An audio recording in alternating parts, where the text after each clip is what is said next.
Hello and welcome to this week's episode of the Marina podcast. I am your host, as always, Marina, but today I have the amazing Skye Williams as my guest, and we are going to be talking about, parenting, but particularly a new paradigm of parenting, conscious parenting, because Skye is a family coach and she specializes in conscious parenting.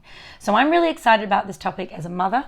And as someone who has many clients who are in the parenting realm, I know that this is going to be valuable. So strap yourself in.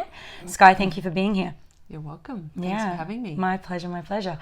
So first question, as always, is what is the animal that best describes your persona, way of being, personality, energy? I would say an owl. Oh, nice. Yes. Because I've always loved the owl, but they're so they signify wisdom, and I do feel like that's one of the gifts that I came through with, and really sharp vision. I love that you're owning your strengths, which I feel as a society, particularly in Australia, we get to do more. Because we do tend to not often. Well done. So what about a superpower? If you could snap your fingers and have a new one, because I'm sure you already have many, what would be the superpower that you would call in? Superpower would be, I would say, to be able to travel, like to time travel, I would say. Yeah, cool. To time travel. I love that. And would you go forward or back in time? I would go back in time. I often think about the wisdom that we've gained at this place that we're at, and the things that I would say to myself or to others at those times. So when you say back in time, where would you go back to? What time? I think I would go back to the time that I found the most challenging in my life was that period between, being a young girl, 14 to 20, and just feeling lost and really lacked connection with those in my life, and I would be that person for me. Yeah, well, that's a beautiful segue into what we're about to unpack. So can you speak to us about, this new paradigm, old paradigm of parenting? What's the old paradigm, firstly, and what's a new paradigm, and why do we need it? So I think the best way to paint the picture about it is that we have this way of parenting that has been we've followed that paradigm for many, many generations, and we call that the old paradigm because it's just the way that we've kind of always done it, and it is outdated, and there are much better ways of doing things. And so, in the old paradigm of parenting is where we see children as, beneath us or less than us because they are smaller than us. And we see that, parenting is a hierarchical type structure where, we're above them and we're in control and that we know better. But what it fails to look at is that each human that comes through has their own unique soul essence and their own blueprint, and who are we really to decide what's best for them. And so this kind of unconscious place that many of us are in, when we come into this parenting journey. And then what the new paradigm of parenting, which we call conscious parenting, is this expansion of our consciousness into shining a light on all these places and parts of how we guide children into really honouring their true, authentic selves, so that we can, raise a generation of people that are fulfilled and emotionally resilient and connected with their authentic selves, rather than what we face in society at the moment. Well, I'm totally on board for all of this, but to unpack it for the listeners. So why is conscious parenting, why do we need this? Do you know what I mean? Why, for someone who's listening is like, well, I think I'm doing a pretty good job. My parents did a pretty good job.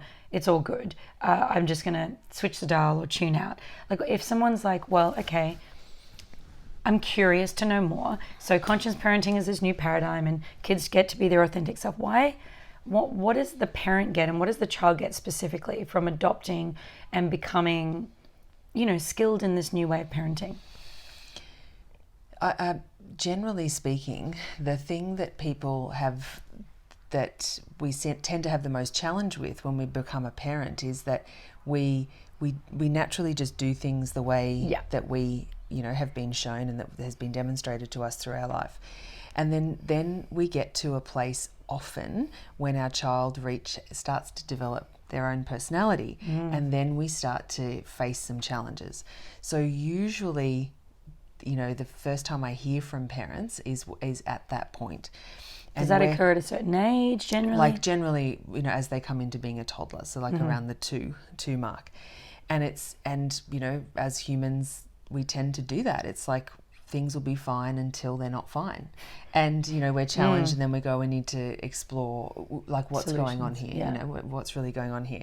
And so some of the problems that show up are, there's all this resistance and with the child, not listening and not doing doing what you ask them to do, or meltdowns and things. Now, the thing is that, at that age, their brains are developing, from infancy to 7 is that crucial time of everything developing. So in that time, everything that we say and do and how we, model how we deal with conflict, how we manage feelings, all of those sort of things are being absorbed by the child. And so what the child gets from this experience is, from conscious parenting, is they get a parent who's more aware of what it is that they're doing and how they're interacting with the child, and allowing the child to be a child and how they're biologically designed. What the parent gets from it is that they have a sense, it feels like it's more expansive and more, for the parent, it's more, they have more flow and more connection and more of a, light at the end of the tunnel through these challenging periods in the child's life. So it's, understanding really that journey and feeling less alone and feeling less lost. And so I think the ultimate goal is for connection within the family and for a sense of connection within ourselves, because most mothers that you talk to will talk about how challenging and how every day feels like Groundhog Day, and Yeah, and I think, as someone who works in the consciousness space in a different way, I would kind of just point out to the listener that consciousness, if we think about it even in the way that people might use it in the everyday, whether they're conscious or not conscious, like awake or asleep, what I'm hearing you say is that when a parent becomes more conscious, we love to use that word expansive, but I think sometimes the listeners, what does that mean?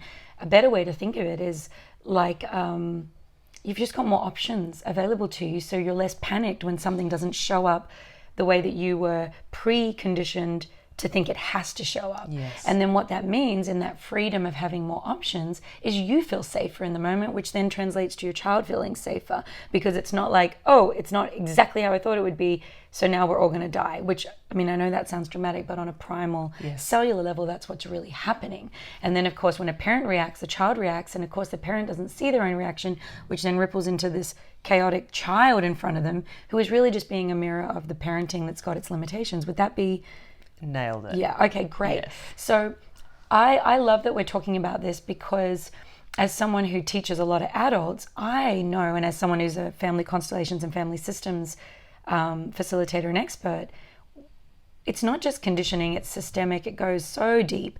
And our family is where we form that sense of self, that sense of relationship, that sense of relating, that sense of identity. So if a parent can be more conscious in that, it is not only allowing the parent to be more enjoyable of the process, but also we can start to see, hopefully, immediately, the ripple for generation to generation, right? We're just literally stepping open sovereignty and sovereignty and sovereignty with every layer that we, work with ourselves. So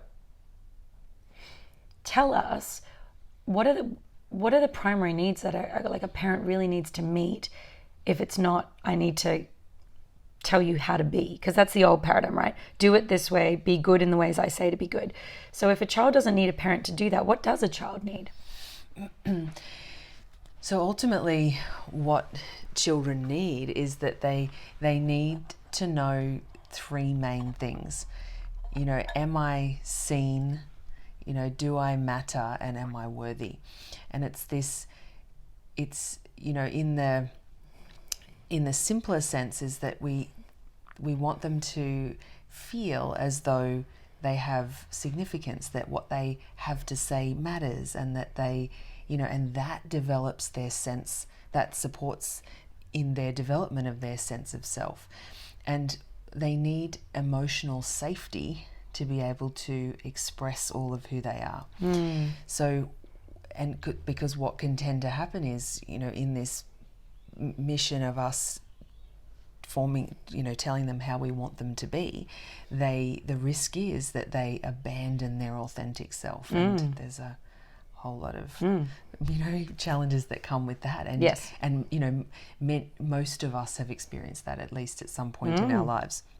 And so, if we are committed to supporting them to feel seen and to feel like they're worthy and that they matter, then you can pretty much manage anything else, because that strong sense of center and connection with their authentic essence is there.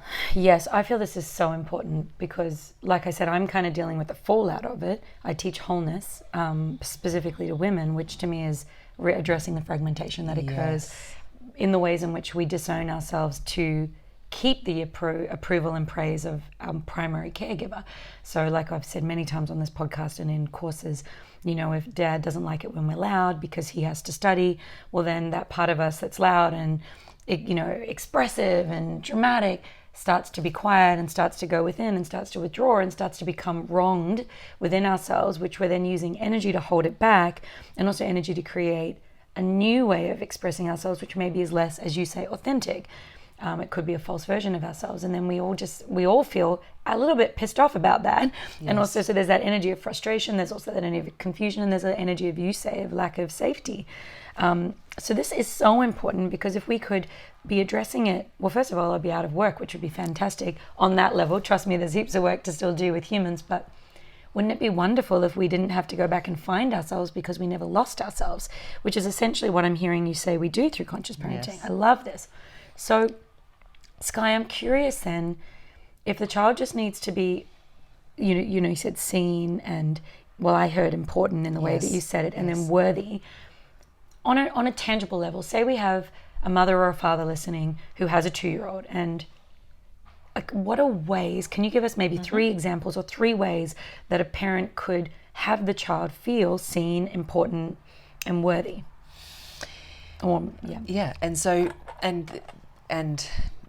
and yes, I will. Thank you for asking me that question. The thing that we can sometimes do is we can understand all of this at a conceptual level. Yeah. And so, that's a really important part of, the actual practical ways. I'm really big on that for my listeners, because I super value their time, and I want them to expand their awareness, consciousness, learning, but I want them to change their lives, because change work otherwise is just talk.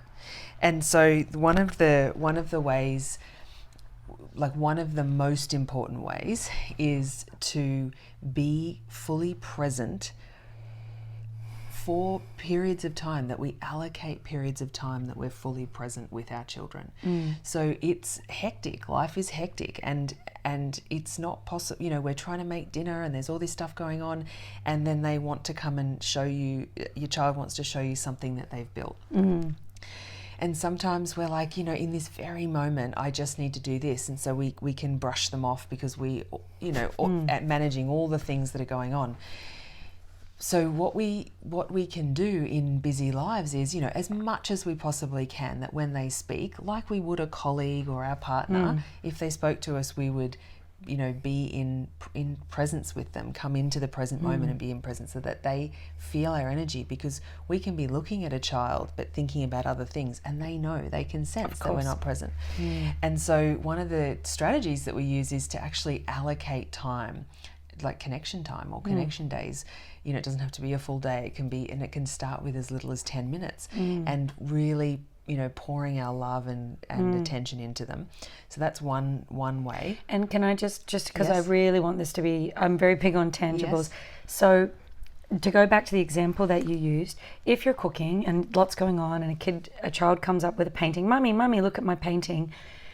I mean, I can put my hand up, and I know almost every parent listening would be like, you were like, not now, I'll come and look later. Like, Yes. even if you don't say it aggressively, and obviously some people do say it aggressively because they're not good at self-managing their Yes. own situation. But even if you're like, honey, I'm just going to finish this and then I will come.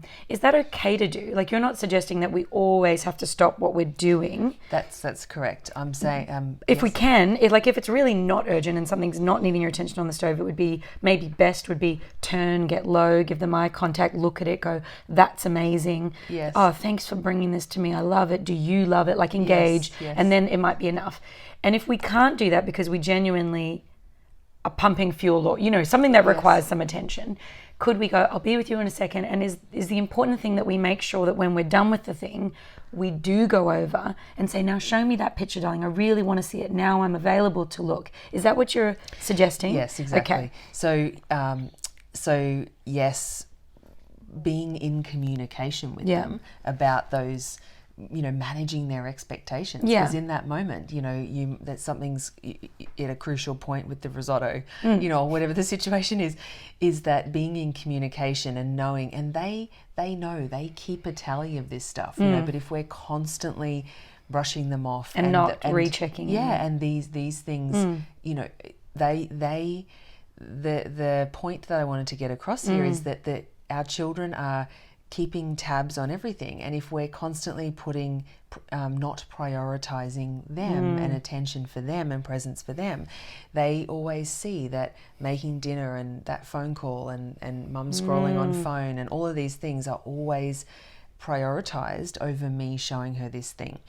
And so we don't have to be, it's just not, it's not really practical to be every second, you know, to be fully there, but to be respectful, that they're coming to you with something, and then you know, meeting them back with managing their expectation. Yeah, and you know, even further to that, one thing that I think is important for the listener to, well, I feel called to say it because it's a truth for me, but I'd love your thoughts on it, and please feel free to disagree.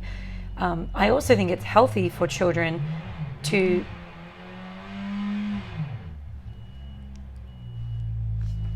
just hold that thought, because if he's going to do that for a bit, I do need to ask him to not, because that's someone in my block of land that I can stop. Can you just touch the screen and let me know what time this is, and I'll let the editor know.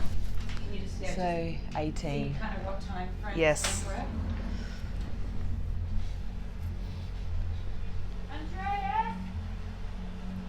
Andreas! Sorry, I'm recording a podcast. Sorry. Just for like 30 minutes or so, 30, 40 minutes. Sorry, darling, we're just right in it. We're already in it. Thank you.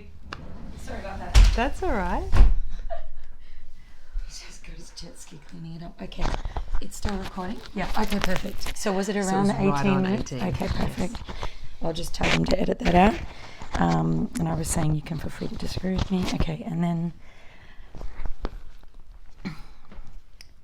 a belief I hold is that it's also healthy for children to understand that whilst they're important, they can't always be the center of the universe, because if a person is always the center of the universe, it does set them up for unrealistic expectations in the world.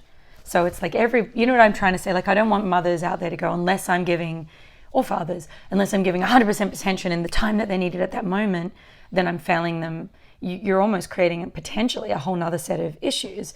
But it is about understanding their value and having them feel valued, and particularly keeping that commitment to giving them presence. That's really what we're saying. 100%. Okay. And I 100% agree with you. Okay. And, you know, one of the major challenges for mothers is this mother guilt that, you know, I'm not doing the very best job, you know, like they don't see any strength, or you know, they don't feel as though they're winning. And the reality is it's all about our personal boundaries too. And I think that's a hugely important part of that parent-child relationship is respectful boundaries. So yes, you've articulated that well with. Yeah, and I'm glad that you touched on boundaries, because I do also believe that it is still monkey see, monkey do. Like, this is why so many of us parent the way we were parented, because that's what we saw and that's what was acceptable. And I think if a child sees a mother saying, I'm taking time for myself, then they go, oh, it's okay to take time for yourself. You know, or I see mum, and particularly obviously with my history, a lot of women who feel guilty about making time to exercise. But it's like, well, if a child sees you making time for exercise, not only do they know that your needs get to be met, but they also know that movement is important. Like, you're teaching good lessons in that. And so again, you're just saying at the same time, they still need to feel like they don't come last all the time, and that they're important, but that importance, everyone's important. Yes. But they need to feel as important, not little or left behind. Yes. Okay, love it. Yes. So thank you. And the next one was? And so the next, so being present. And then the next one is encouraging for them to be able to express themselves. So for them to be able to have a meltdown, you know, and learn that you know, it's not scary to have feelings, you know, that they can be with those feelings, to learn that getting them out, and they're still loved and accepted in that perceived mess, you know, that they're in. And so for us to have presence and no judgment in those moments that we might be in the middle of the supermarket. And I heard a mother say yesterday, bless her beautiful heart, but it'd say, there's a time and a place, she said to her child. And I wanted to say, and I looked at her and I said, it's okay. You know, it's okay. And that we're not judging you. We know exactly what it's like. And so it's just this being able to hold space for our child to express. Yeah. And again, I'm just like, oh, because I mean, I'm teaching adults this. It's okay to have that, like, let that anger out. It's okay. You know, this is a big part of the work that I do. And as you know, and hopefully the listeners are starting to recognize, trauma gets stuck in the body, and trauma isn't always rape or murder or all these things we see in movies. Trauma is, it's not safe to be my fullest expression in this moment. And we store that in our bodies. And this is something I'm super passionate about.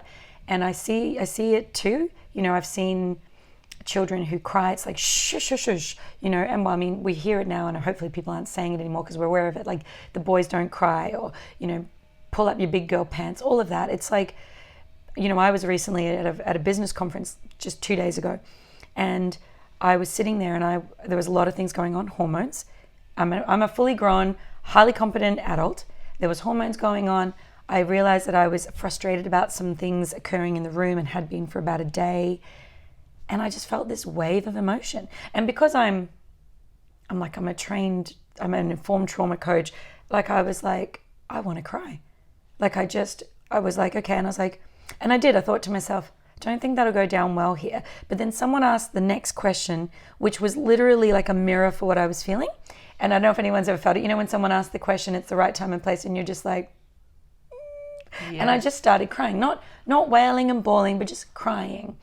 And you could just see they were a little bit like, oh my God, what's happened? What do we need to do? They weren't super panicky. I said, listen, I'm fine.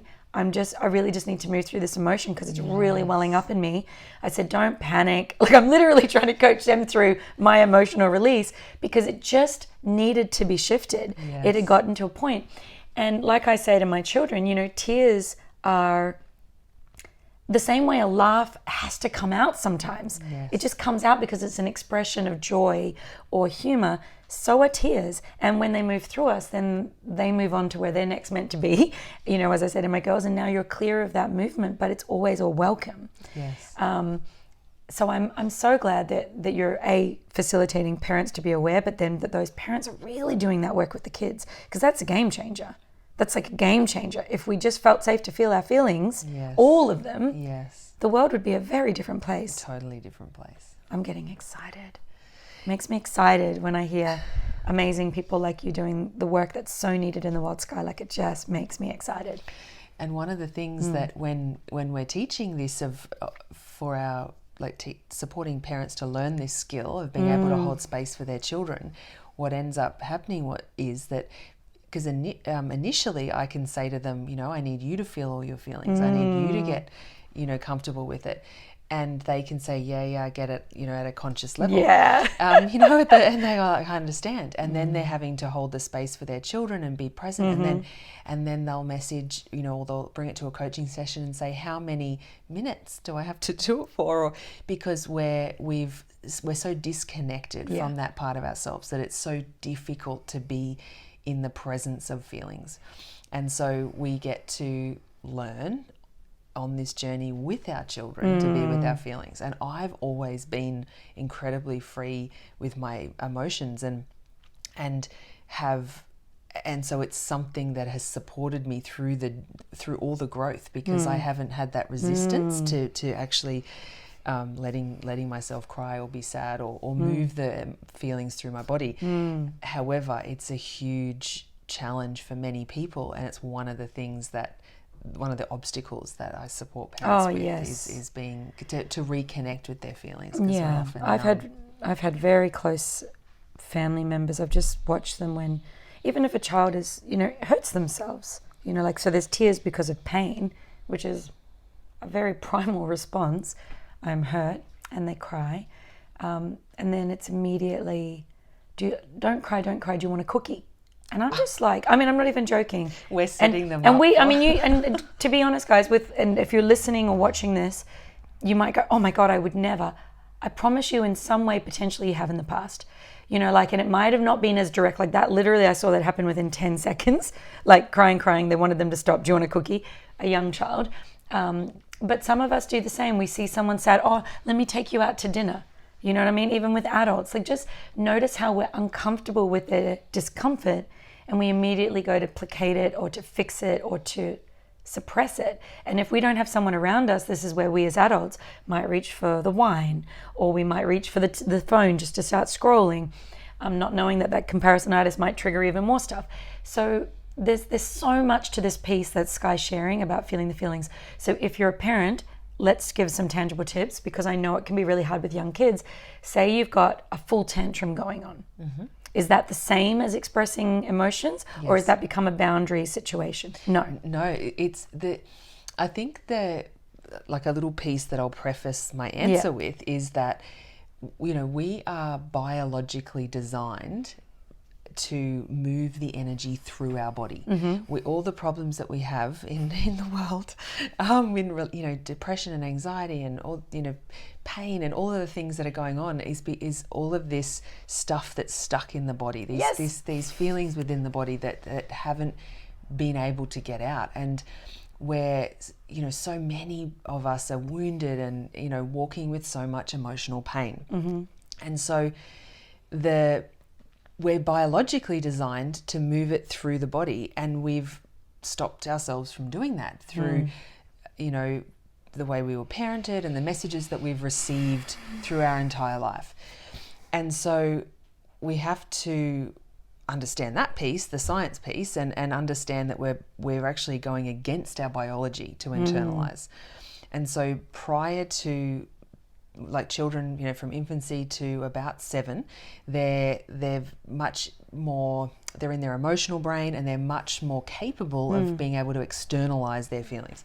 So they externalize them in the form of tears and tantrums and things like that. They often don't come to you and go, Mum, I've got some feelings to talk about. They haven't got to that logical part of their brain development yet.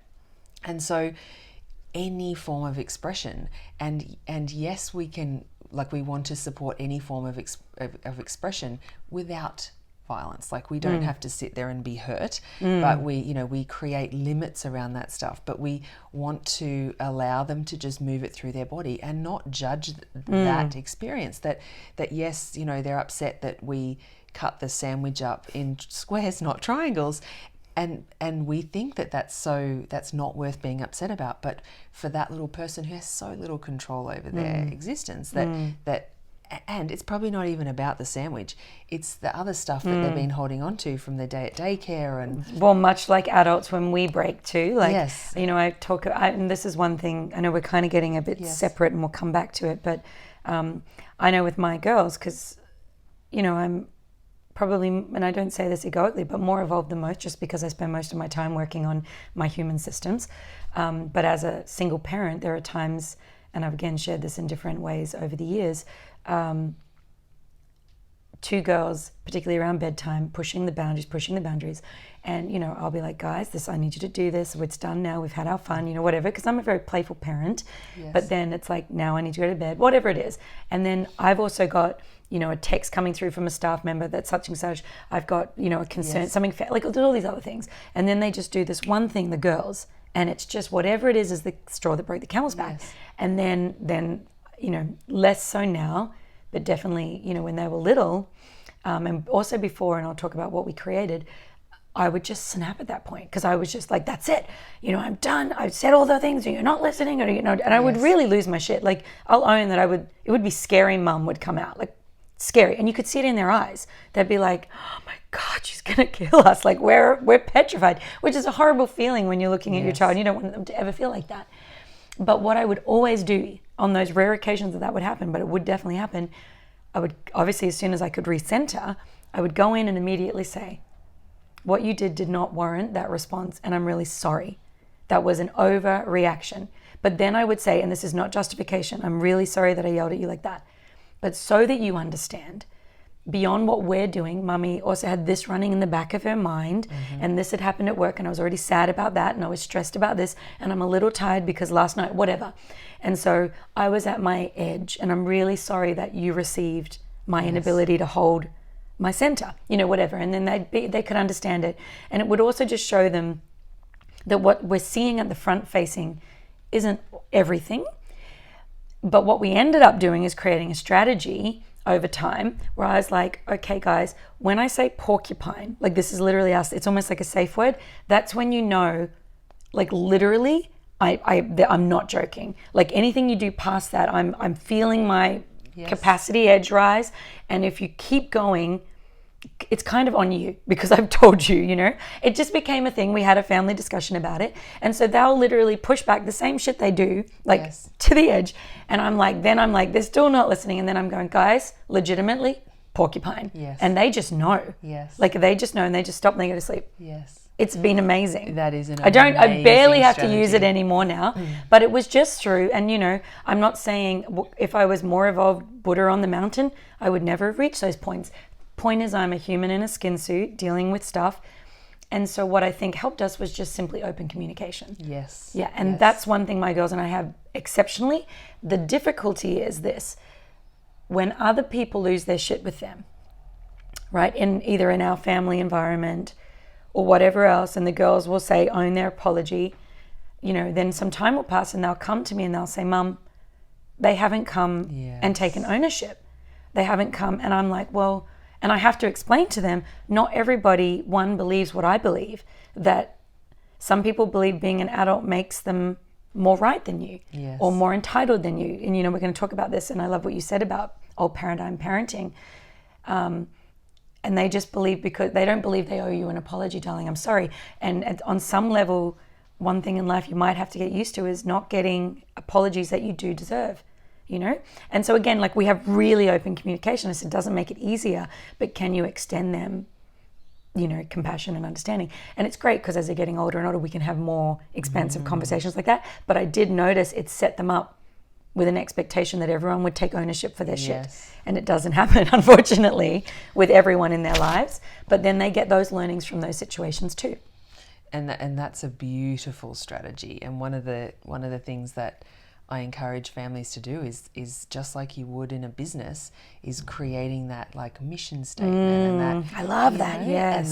and how you want the culture to be in your family. And we want to take ownership, we want self-responsibility, we want all of those things. And so we've had a similar experience with my son, and he spent some time with another family, and then same kind of thing. He says, but they don't say, they didn't apologize and they didn't take responsibility, and we've had those kind of conversations, and it's so beautiful because life is full of the world is full of many different types of people. So that's beautiful.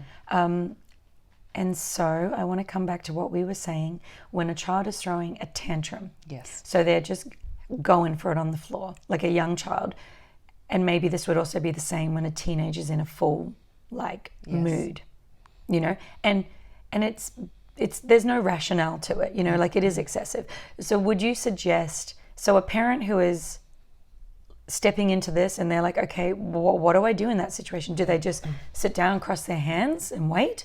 Or do they try to engage? Or do they, what would be the strategies that you would say? Is there a... Yes, so there a 1, 2, 3? What we want to do is we want to be present. So we sometimes, if we feel like we're at the porcupine point, then we don't want to walk forward into it, and because we're not really feeling we're not in open capacity, and we're not, and we need to be self-responsible in that and in ourselves. So what we want to do is, one of the things is that we say to take a pause, and I still do this. I'm a fairly patient person, but I still, before I respond or before I even step forward to be present to the meltdown, is that I pause and take 3 conscious breaths. I have to tell my nervous system. I have to tell my nervous system that it's okay, you're safe. Because, when we do have an adrenal response when these things happen, when our child's doing this. And sometimes we're like, again, we're having these things that come up in us, and these are having frustrations and judgments, response in our nervous system. So we want to just pause and come back to center and just take some conscious breaths, and then know that I'm here. All I need to do is be present. So what it would look like is that you would just be near enough that they feel you. They feel your presence, and they know that you're there. You don't, and my recommendation based on how the brain works is to not say much for the first few minutes, because if it's tears, there's a neurological response going on, and there's endorphins being released, and all the healing capacity that's happening with the actual tears, but they're in the right side of their brain.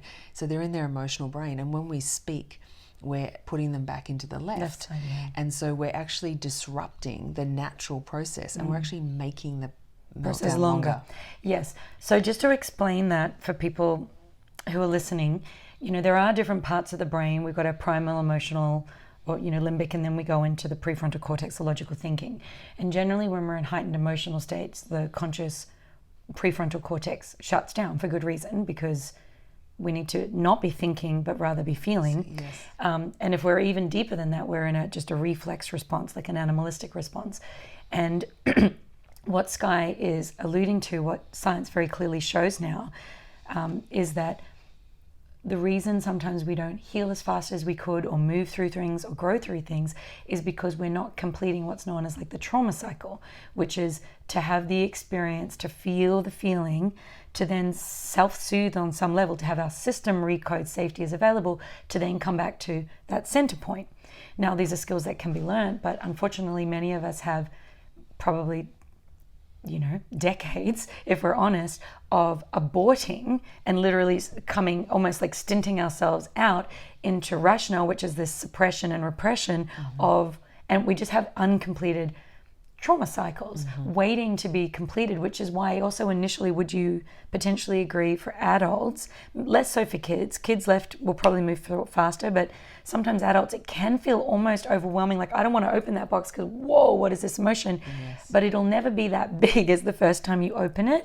And it will actually move out and through faster if you just let it go. And I mean, I do a lot of this kind of work with people, and sometimes we're just resistant to looking wild or out of control. But after 20 seconds of that, we felt more calm than we felt in 20 years.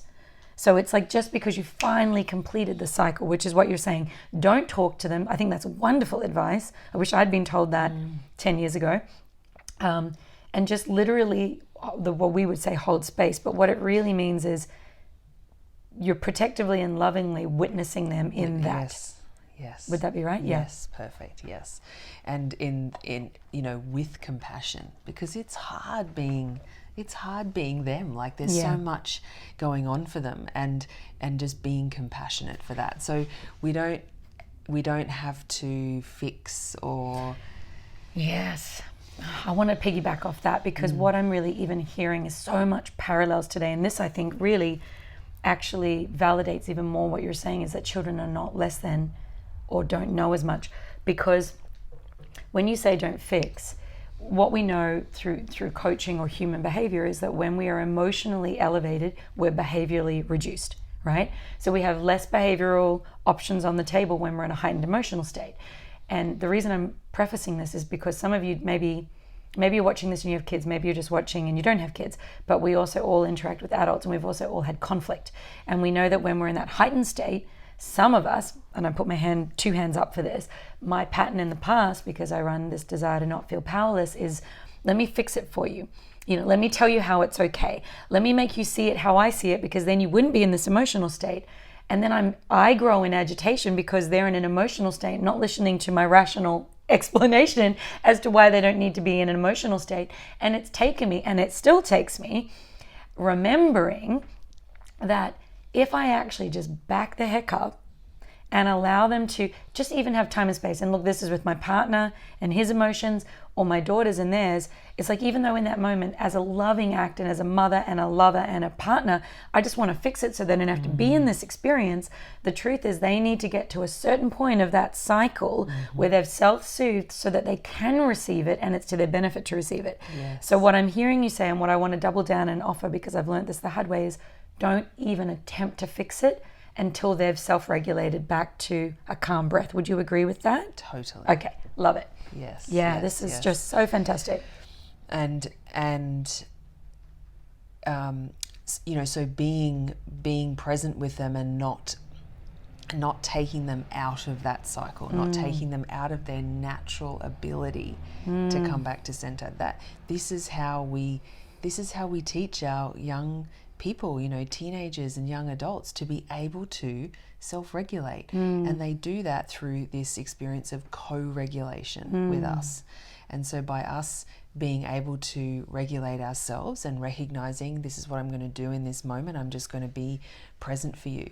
Now, I make it sound easy, but it's really not, the reality is it's one of those things where it's simple, but it's not easy. Yes. Like in principle, it's like take 3 breaths or whatever Yes. else. But in reality, there's a complexity to it. I understand what you're saying. And so, we have to be compassionate with ourselves and understand, like you said, and you put your hand up and say, I'm still learning, and me too, is that we have to practice this stuff. Yeah. And we fail forward, we continue, sometimes we are self-responsible enough to own our stuff with our children. And when some days where I might be triggered, or I haven't taken care of myself enough, filled my own cup enough.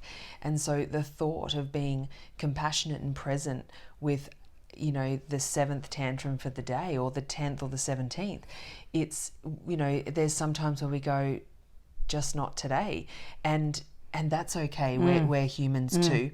But what we want is that most of the time we're offering this kind of unconditional love and presence, to our children. Okay, so we've got being fully present. We've got like really giving permission to feel the feelings and to not bring shame or blame or like aborting that experience, like really being with it, allowing it to be present so that they can self-regulate, self-soothe, and recognize that all feelings are safe to survive, and also don't mean anything about anything. Yeah, yes, that's right. And then what was the other question you asked? Well, me? it was really more about like tangible ways that a parent can actually be a conscious parent. Yes. So if that's it, those are great. And if people just practice that, would be. And then the probably the most crucial piece is that we are doing the work ourselves, as in we are, practicing self-awareness and reflection, in that, when we feel triggered, when we feel off center and we're getting, angry or resentful, or we're exploding, or all of these things, that we take the time to reflect. And I feel like that's an act of self-care, is to do that reflection, because when we have that reflection and that understanding and self-awareness, it's deeply satisfying, and we get a sense of fulfillment when we understand, Yeah. when we understand.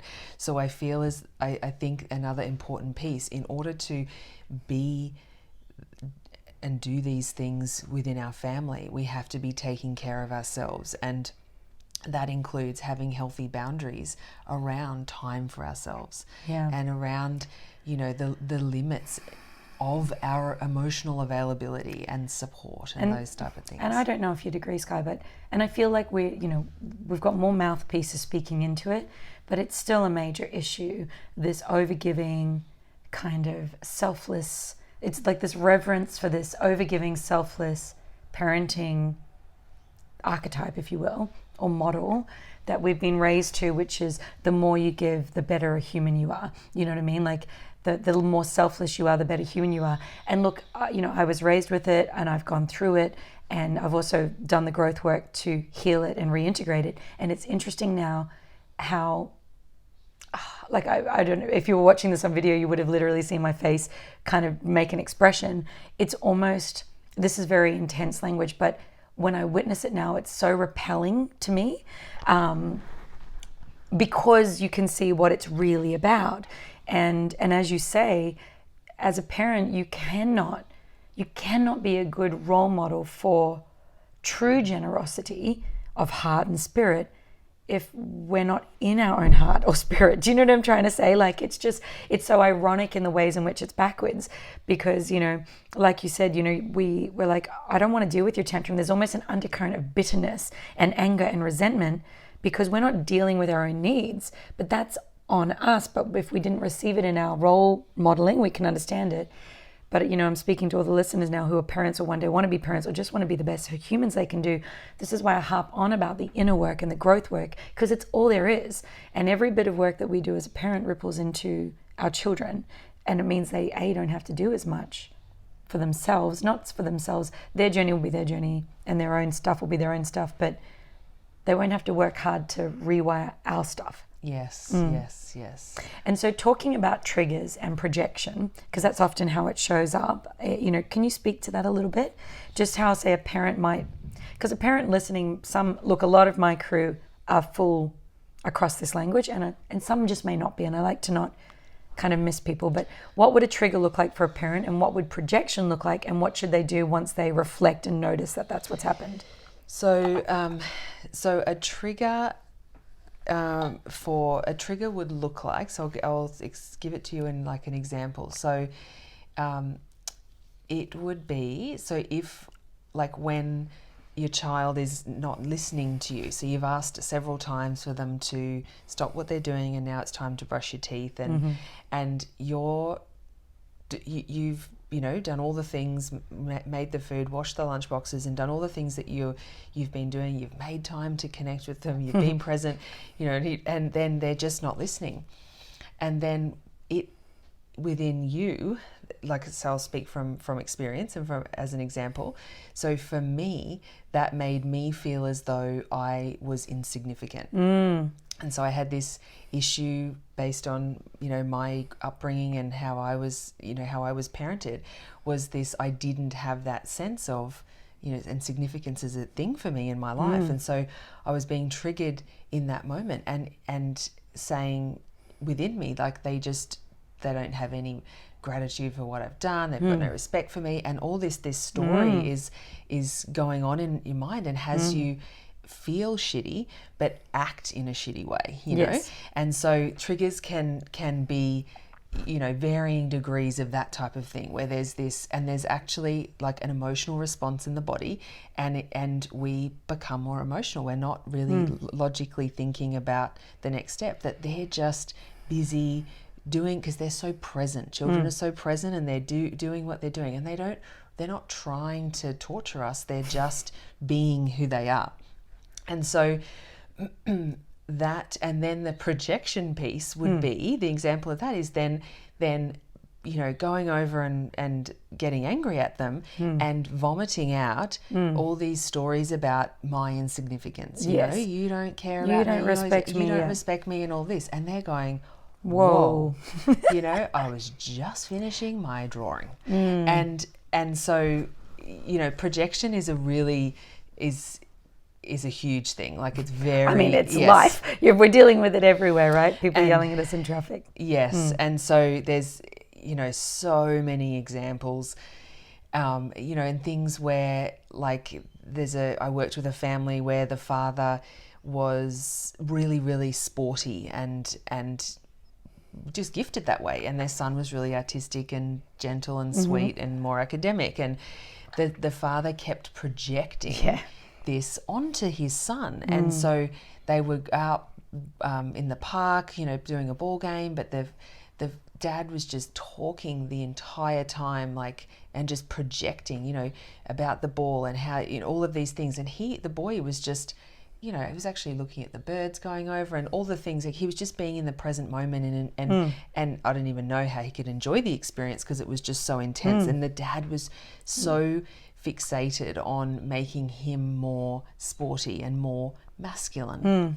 And so, the triggers and the projection stuff can... And that would stem, for instance, because the father might feel significant if might even in his unconscious mind speak to his true sporting prowess if his son also was that, because then people would say, oh, well, of course he's sporty because you were so sporty. And it's another way for him to feel significant, just to tie that in, because people would be like, what is his stuff, internally for him, other than he wants his son to be like him. And the other piece of it for him in particular was he was worried about his son not being masculine enough, and his son not meeting his ideal version of what a man was. And probably because he was raised by a father who said, be a man, or you're such a good man, or people were like, wow, you're so, yes.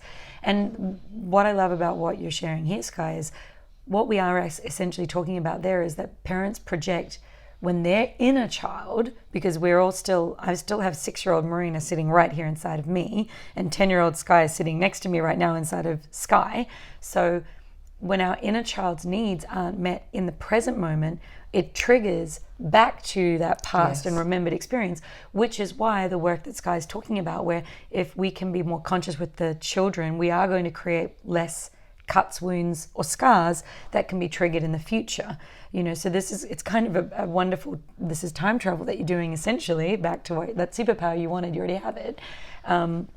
Where what we're able to do is, if we go and reflect and internally go, okay, so like in the instance of mine, I know that I run powerlessness because I was the youngest in my family. I wanted to feel like I was capable, and my parents could see me as capable, so I became hyper capable. But as a result, I get triggered when I'm not in control or don't feel like I can be of effect, which is why when people get upset, my immediate reflex is to fix it. But also why when everything gets a little too much to handle and the kids push a little more, it's like this powerlessness of they're not listening. I don't have control. I'm now out of control. So just to explain, I'm sharing that as a repeat, because I want people to be understanding, and this is a big thing for the coaches that I coach, is behavior in and of itself doesn't tell you what the trigger or the back end story is. So we can still all be yelling at our children, but that's not, you might be yelling for one reason and someone else might be yelling for another. So don't then do the mistake of projecting your stuff onto someone else and go, oh, I understand why you're yelling, I feel the same. No, you don't. You're not them in their skin suit with their story and their family and their created and decided codes, right? And so, but it is important, and what I want the listener to take away from what you shared, Skye, is in that moment of self-reflection, what am I actually upset about? What did I make this mean? What is the worst thing about this really? Not the top end. They're not listening to me. What about them not listening to me is upsetting to me? What does that mean about me? Oh, and then you'll get it. And so yours might have been that I'm not significant, and mine might have been that I'm not powerful enough to fix this. So it's different, but then we get to be with it. And in that is a form of integrative healing. Simply seeing something brings presence to it. Bringing presence to it brings it back to you, which means it's not invisible and holding power over you. So I wanted to unpack that, so that people can really... This is not little stuff we're talking about. It's like major stuff done in little ways. But that's why these simple things won't always feel easy, because they're so deep-seated and kind of running the show. but so valuable. So thank you. I wanted to ask a question, if we're complete on that. Yes. What do we do when we're in partnership? And this could either be traditional family, as in they're both the mother or father, if you will, of the child, or it might be blended, new mother, new father coming in, but essentially we disagree on parenting because maybe we came from two different family situations. What do we do there, where not only are we, dealing with our own inner children and how to be the best version of the parent through our own filter, but someone else is doing it a different way? Does that matter? Or do you suggest coming together for unified, what's the process? So I faced this myself, and it is probably one of the most common things that we deal with straight up when I'm working with families, is because we do have different stories. We've come together and we've got different backgrounds, and what conscious parenting has, what it provides is a framework that you can come together. So ultimately, we're all sovereign beings. We have our own choices about how we do things. And I never encourage, I was working with one couple who the wife was bringing him kicking and screaming to every session, and it's pointless. It's he felt judged, and he was, and his little boy inside was rebelling. Like, I'm not even going to listen. I'm not going to do the things. So we have to, how I approach it with, where a parent, two parents have come in, but they're seeing it differently, and they're challenged by that, is that I say, you do you. So you go and learn what you need to learn, and have this, awakening, and do the inner work, and then model that. And I promise you, the other partner learns by osmosis. They see what's going on. They see how the relationships develop, and I remember with my husband, he was so resistant. I wanted him to come on this retreat with me, and he just wouldn't go. So I took one of my children, the other one was sick, and he was like, I can't believe you went without me. And I was like, I can't believe you didn't come with me. Yeah. And but the thing was, I was so committed to this work that, and then what happened was, I obviously, an amazing shift happened between my son and I. That's the youngest one that I taught, because we had so many challenges with him when he was younger. And then when we came back, my husband witnessed it, and so he was committed to doing it his way and seeing it, differently. And he's like, you can't, and he would, almost be childlike in a way and say, you can't tell me what to do. And ultimately he's right? I didn't want to be that person. I just wanted the best for our family. And to me, this is the best for our family. But like, as a parent, I don't get to decide that for somebody else. So I don't get to decide that for my partner. So I just say that, model what it is that you're learning and growing through, and share the experiences. And that's what I did. And he is 100% on board, came on board because he could see the value of it. Yeah. And I imagine too, even say, for instance, someone didn't shift across, because it's possible they may choose not to. They might be more committed to their old paradigm than their new, and that's just their journey. So you're suggesting that people stay their course, and then in that family dynamic, for instance, really, I suppose the potential upside is the children get to feel and experience two different ways of being parented, which could feel contradictory or not on the same page, but equally is a very amazing mechanism for them to then make a choice moving forward into what worked and what felt good for them as parents. So I think the point is if you really believe it's in highest and best, offering that in even if it's a 50% way, because I have an interesting dynamic through blended, where not only are my girls not under my parenting, methods 50% of the time, and they get what they get when they with their dads. And I'm not saying that I don't actually know, because I'm not there all the time. But then also inside of my home, when my partner is with us, he has a very different philosophy around parenting. And all we've decided between the two of us, particularly because he hasn't been with the kids since they were young, and he's been in and out because it was long distance, he disagrees completely with the way I choose to parent them, which I respect. I disagree with it. And I'm like, well, in this instance, I don't actually need to even compromise. Does that make sense? Like, I don't need to meet you halfway. I'm just going to parent my kids the way I want to parent them. And then I do get to make requests of how I'd like him to communicate to them, but he also gets to not. Does that make sense? Like, he's like, I'm not going to do that. And in other instances, he'll be like, I will try that.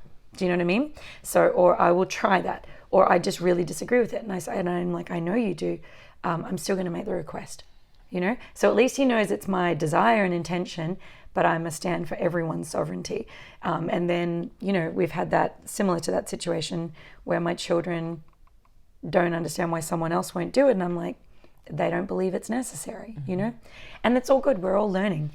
And we're showing them, we're modeling to them that you know, that there's a whole varied spectrum of looking at things, and then you get to decide. I say to my children all the time, this is what I believe, and you get to decide. And of course they're little and they say, I just want to believe what you believe, Mum. Yeah, I believe what you believe. But as they get older, you know, their message is reinforced. Yes, everyone has their own choice. Yeah, and actually the final thing I'd really love to dive into, there's so much more, I could talk about this for days, is projection around like what they need to be in the world, or who they need to be, or what they need to believe, like you're saying. And I think this is on a macro level what we're really talking about, even between the differences of the way we parent, or understanding that our children will hopefully, you know, want to do different things than us is, and I think we need this more in society. It's like when you said before, you do you and I'll do me. And if we can just hold space for our differences, but still give full permission for our own choices, like on a bigger level, the world would be an entirely different reality to be in. And that's why I'm such a stand for sovereignty. It's the safety to be yourself and hold a loving space for others to be completely different. And, you know, in the moment in the world where we're so divisive on so many topics, imagine if we were just like, oh, cool, you completely disagree with me on that.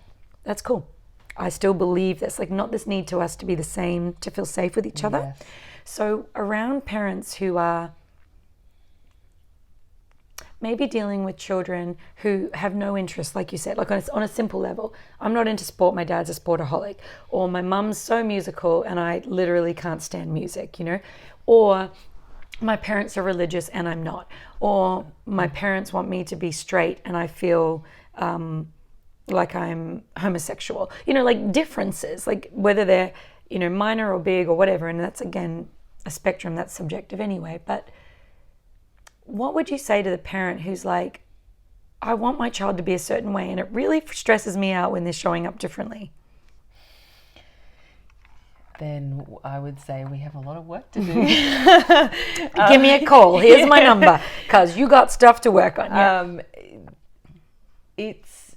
But what's happening there? I suppose that's my question, is what's really happening there when a child is showing up differently and we're not okay with it? What's really happening on a deeper level? That there's a part, like generally speaking, what's happened is that we, if that's us, you know, we've had an experience of not being accepted, you know, when we were a child, and we have been so committed to fitting the mold, you know, and having everybody decide everything for us, and so that we're so. We've self-abandoned, and we've created so many, you know, personas or, you know, masks and different ways of being and it's just about, you know, excavating and digging back and being curious as to what's underneath that. Yes. Because ultimately we love them so much, you know, and that's just never a question. And the stuff that comes up, you know, that they love them, and then there's also this it's being stuck in the ego, really. Yeah. As well. Yeah, and the other thing I want to just quickly say, because some people might be like, well, I didn't abandon myself. I didn't stop being who I wanted to be. And I just want to speak to, there will also be a situation where you were a certain way and highly celebrated for being that way, that you just magnified only that way of being as being the safe and the right and the only way, because it was naturally for you how it was, and it got applauded and applauded, so you grew it and grew it. And maybe your child is showing up in a way that's not the same as you. And so in your coding, it's like, well, I know this route is really safe and really rewarding and really applauded, and you're outside of that right now, and on a really primal level, I'm worried you might die. Does that make sense to someone listening who's like, I didn't abandon myself? It's more that you really locked in just one pattern, and so anything that's showing up outside of that is like, I actually don't know if that's good, but it gets projected a little more heavily, like maybe judgment or ego. Which is a whole nother kettle of fish. But if you're successful in the ways I was successful, then that doubles down our family's success, and society values us even more. But if you're a little off to the center, even though I'm amazing and safe and wonderful, maybe that diminishes my wonderfulness and I'm not okay with it too. Like, there's so many things at play, right? And the piece that you just talked about the, if you're outside of what I know as this safe box, I might die. It sounds extreme, but we have this, we're animals, we've still got this animal part of our brain, our limbic system, and we ultimately, we are designed to want to stay in belonging and in alignment with our tribe. And so that's, and there's some of us that are, go through, there's a whole bunch of reasons why, we go through rebellion and whatnot, and we find new tribes, but ultimately we have this strong sense of wanting to belong. And so we want our children to stay with that belonging and have that sense of belonging because it's a primal need that we have. And also because we've spent a lifetime convincing ourselves that our way of doing it was the right way too. So, I can speak to this even on a personal level. I know with my daughters, lots of people on this podcast know I've spent 20-something years in health and fitness. I love exercise, like I'm movement really. It doesn't have to be even exercise. My ex-husband, who we were together 17 years, so the girls have only known him as their father, also very sporty. He was like exceptional in, the space of football as a young fella. And when we had children, everyone was like, oh, your kids are going to be so sporty between the two of you, and our children don't like exercise. They don't. Like, neither of our children are in sporting teams, doing all the sporty things. Like, it's the opposite. And initially I was like, what is going on? Like, with these genetics, you should be like, A, amazing, and B, like, you see me loving exercise. What is going on? And, but what I also know is, and I agree with everything that you're saying, is I have my life to do what I want to do with my life. And what I get to do as a parent is simply create a safe space for them to explore and find what feels good to them. So, there've been times where I've tried to push a little more. And, my girls are super wise, and they kind of have such a high level of consciousness, perhaps because of what they've been bathed in growing up. But, I remember when my eldest, I forget what age she was, she just simply said, Mum, like, not everyone has to exercise every day. And like, my initial reaction was, yeah, they do. Like, my part of my reflex was like, why wouldn't they? But I was like, 100% you're right. Like, some people exercise 3 times a week, and that's great for them, But it was like, just because I love it, and I was like, yeah, babe, you're right. Because I'd be like, you guys haven't moved for days, because I don't understand it. Yes. And also, there was that part of me that's like, what are people going to think that my kids are like not sporty? Yes. But I got to be with that, and I'm like, when I sat with it, I'm like, what would make me a good parent? And I'm like, if I like my children, as in I think they're good humans. Yes. And if I like to be around them because they're safe in themselves, which makes me, then the job well done. And on that measure, I think I'm doing a great job as a parent. Yes. I'm also messing it up in a multitude of ways, I'm sure. But it's interesting. Like, I think that's a good question to sit with. Like, what do I actually think parenting means? And what do I think that role is even about? Because if you were going into a job description anywhere else, you'd be like, what is my role here? And it isn't to make a mini you. I mean, that, or maybe if you believe it is, we already have one of you. Do you know what I mean? Like, so why do we need another one of you? I don't know. And you get to make your own decisions, obviously. These are just things that I've sat with that I think have shifted how I parented. Yes. I could not agree more.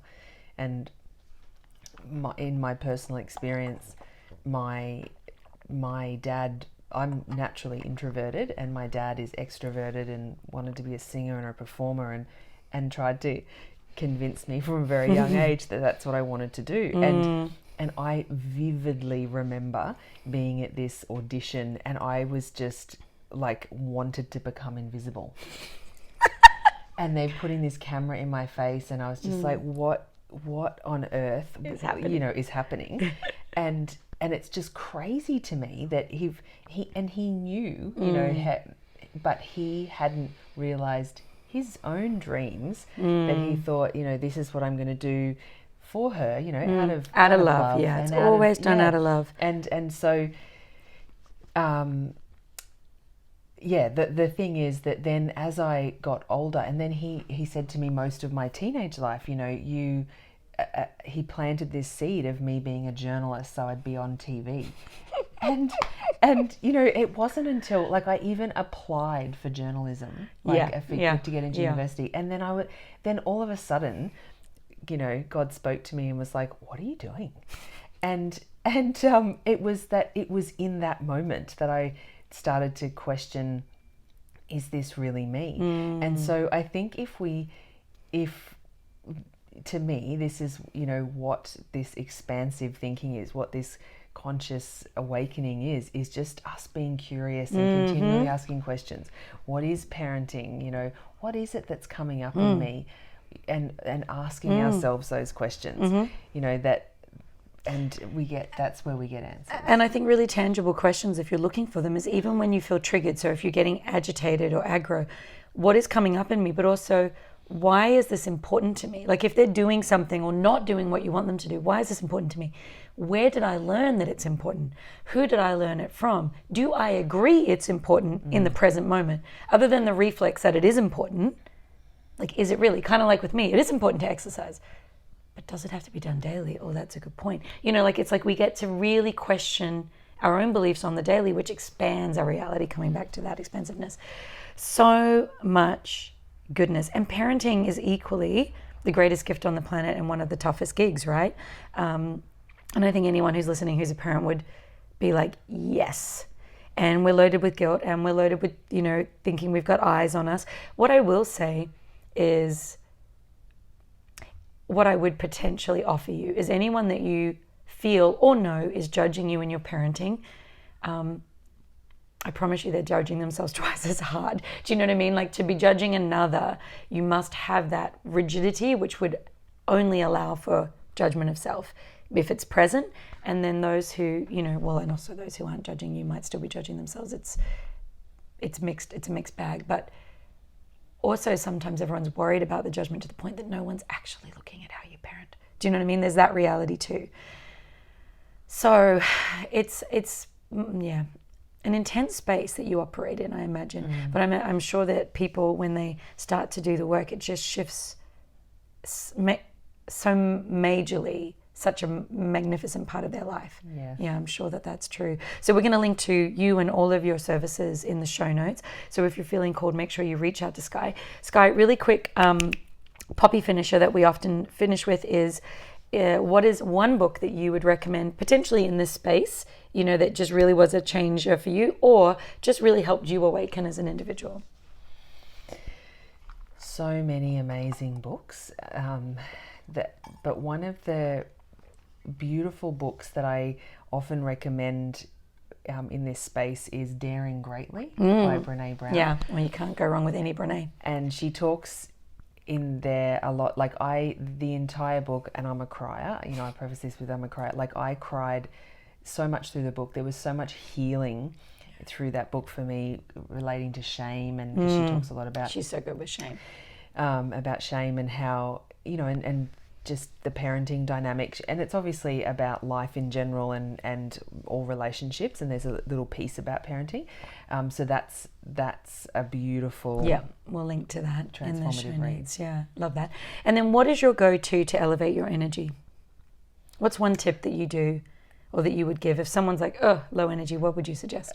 Is movement. Is that I just think that moving the body the energy, what must come, it just needs to move. We need to move our body. So we do dance parties at home. We love them too. Yeah, we have, whenever there's intense energy and there's bickering or anything, or I've got that feeling within me, is that we pump some music and we move our body. Do a dance. And just for people too, it's like you don't have to do that at work. You could just jump on the spot or go to the bathroom and jump on the spot. Like physically just shaking it out can be enough. But why not to music? Because then there's double joy. Yes. And then what would be one tip for elevating empowerment, or the sense of owning yourself, your self-worth, your, confidence? As a parent or as yourself, whatever, on whatever level. Yeah, for you, what do you do to kind of really feel empowered? A really incredible tool that I was given by a mentor a few years ago, when I, was winning at life and doing what I was, building a business and whatnot. But anytime there was something that was slightly challenging in any way, I would go into self-doubt. And it's because, at a deeper level, little Skye had some work to do around this, deep love and acceptance. And so this mentor suggested that I voice record when I'm feeling good and when I've had a dance and got, my energy's great in my body, and speak like a love note to myself about, how awesome I am and the contribution that I'm making and all of these things. And so, the first one I did was 30 seconds, but then I got really good at it. It was about 2.5 minutes. Yeah. And it is, when you do that for 21 days consecutively, and now whenever I'm having a hard time and you listen to it, it's in your own voice. So there's no resistance. I love that. And it's such a beautiful tool for... Yes, like a pre-recorded pep talk. Yeah, to remind you and bring you back to your truth. Yeah, that's beautiful. Love that. And if this entire podcast got deleted, which it won't, what would be kind of the one line that we could put as a message in a bottle or on a billboard or as a little like audio sentence from you about what you've learned in your life that's just really important? Like, what's important out of everything we've discussed as a one-liner? What's the key takeaway? Like, what I'm hearing is, you are enough is the thing. Often as a mum and as a woman, that's something that we can really struggle with, and getting back to that place of you are enough is very important. Yeah, it's so foundational, isn't it? Or so many of the issues we've discussed today. Skye, thank you so much today. As a mother and a coach, this is like a hybrid of the two most important things in my life. So sorry if I kind of got on the bandwagon with you there, but I love this. I think much like you, my soul is just so committed to this work.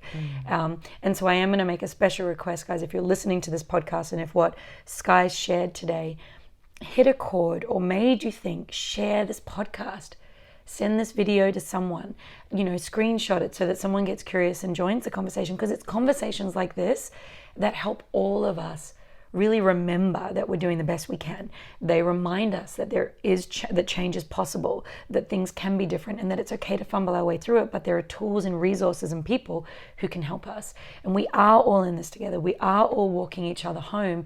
But in us, giving our time today and sharing it with you, the ways that which you can magnify that and be a part of this purpose and this work and this rising of consciousness is by sharing it.